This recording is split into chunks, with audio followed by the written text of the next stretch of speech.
Kevin, please talk about the tone of this film compared to the first film. They're really different. They're very different. You know, the Captain America: The Winter Soldier is an action film, is a thriller, contemporary. The thriller takes place almost entirely in the modern day. The first film was a World War II film, and that was very important to introduce the character of Steve Rogers. His origin is in World War II. But at the end of that film, we find him in the modern day. In Avengers, of course, we see his first adventure of the modern day. So this film was really all about Steve's experience and finally coming to terms with living in the modern day. And that gave us an opportunity to make a very, very different film. In this film, Steve is cemented in the 21st century. Yeah.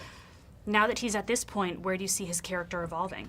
Well, you know, in the comic books, he spent majority of his time in the modern time in comics. So most of his stories take place in the modern day, but they're always informed by his early experiences in the past. So we see that going forward. How do we take an adventure he had in World War II and use that to inform whatever his modern day adventure will be going forward? So we think the majority of his adventures will certainly continue to be in the modern day.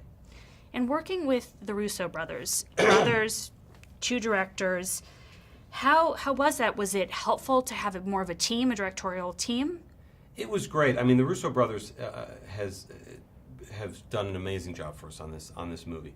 First time we'd ever worked with two directors, so we weren't quite sure what to expect. But you know, they've been director partners for many years. They've been brothers their entire life, so they certainly have the banter down pat. Was there one overriding factor that led you to them, or just a sense? You know, at Marvel, we have a very simple way that we choose directors. They have to have done something that we thought was really cool, at least once. It doesn't have to be another big movie or big visual effects movie or big action movie. And the work they had done on TV in particular, a television series called Arrested Development, a television series called Community, which is much cooler than any televised sitcom has any reason to be, because they're very, very clever and they elevate material.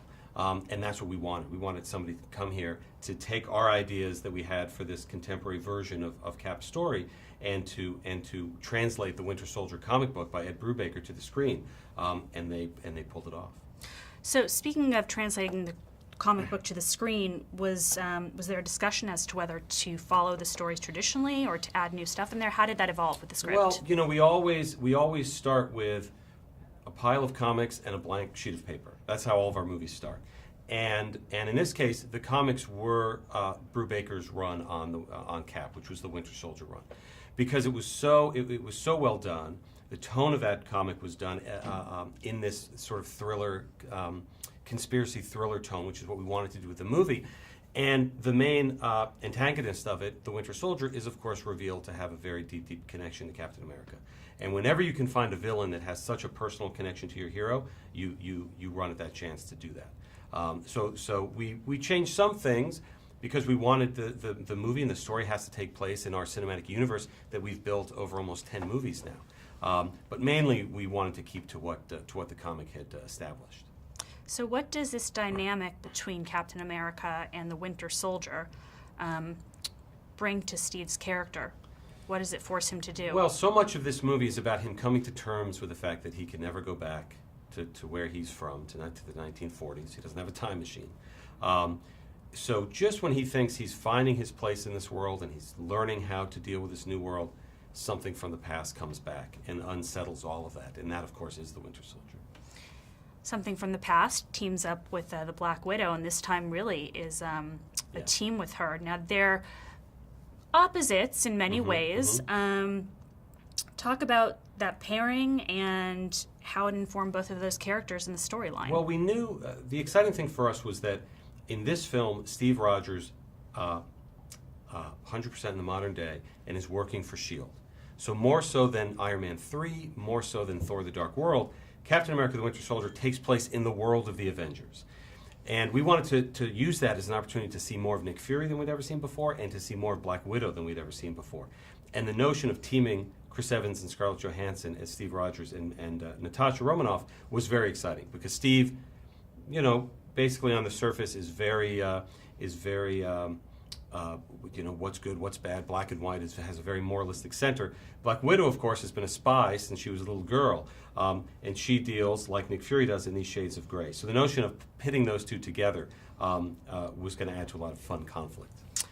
And just wanted to mention Robert Redford being a part of this Yes. project and the Yes. cachet that he brought. Why was it so important to have him as the character Alexander Pierce? Well, it is a highlight of our careers at Marvel that Mr. Redford came on board to be in this movie. This film was designed to be a big Marvel action film, but at the same time be sort of a political thriller. And when you look at the best of those political thrillers from the 70s, almost all of them were starring Robert Redford. 3 Days of the Condor was a big influence for us on this film.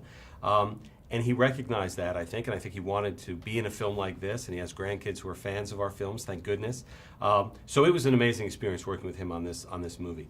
And playing Alexander Pierce, the man who recruited Nick Fury into S.H.I.E.L.D. many years ago, allowed us to sort of continue to explore the mythology of S.H.I.E.L.D. and the mythology of Marvel with an actor of the caliber of Robert Redford at the center of that. It was amazing. Is there one element of the film that you feel most proud of or that you felt was the most challenging to overcome? It's the tone. The idea of doing a sequel to a film, a sequel to two films, because really this is a sequel to the Avengers as much as it is a sequel to the first Avenger, is a delicate balance. To say we're going to do a sequel, but it's going to be a different genre of film than the first one. First one's a World War II movie. This one very much is a political thriller action film. That was most difficult, and that is what our directors, the Russo brothers, pulled off in an incredible way. Thank you so much. Thank you.